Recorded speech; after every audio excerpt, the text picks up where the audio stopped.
रामपुर गांव में एक छोटा सा परिवार रहता था।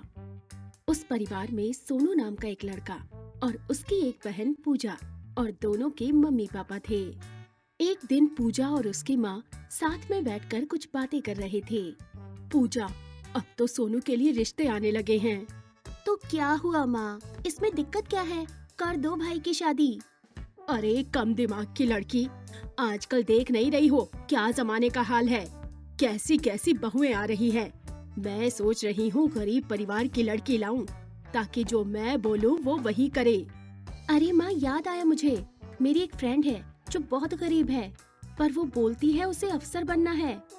माँ और पूजा मिलकर उस गरीब लड़की से सोनू की शादी करवा देते हैं और लड़की को लालच देते हैं कि उसे अफसर बनने के लिए अच्छे से पढ़ाई करवाएंगे।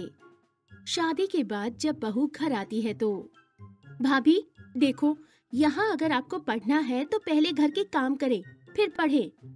और हमारे पास कोई पैसे नहीं है पढ़ाने के लिए। इतना ही अफसर बनना है तो खुद से बनो।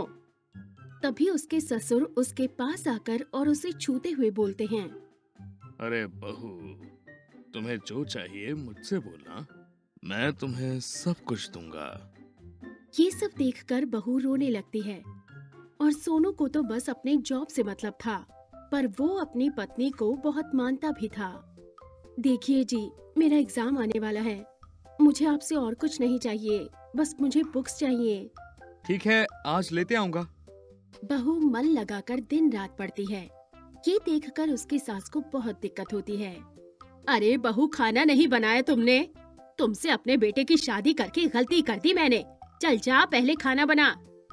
माँ जी, कल मेरा एग्जाम है। तो कौन सी तू अफसर बन जाएगी? पहले जाकर खाना बना। बेचारी बहू जाकर खाना भी बनाती है और किचन में पढ़ती भी है। तभी अगले दिन एग्जाम देकर घर आती है। वो थकी हुई थी, पर पूजा और उसकी माँ उससे रूडली बात करती हैं। बहू को भी बर्दाश्त नहीं होता। वो बोलती है, आप लोग कुछ ज्यादा ही कर रही हैं। एक दिन अफसर बन गई ना तो सबसे पहले आप दोनों को बताऊंगी। ये सुनकर पूजा और उसकी माँ हंसने लगती हैं। तू, वो भी अफसर। तभी रिजल्ट का दिन भी आ जाता है। क्या हुआ भाभी, बन गई अफसर या आपका सपना सपना ही रह गया?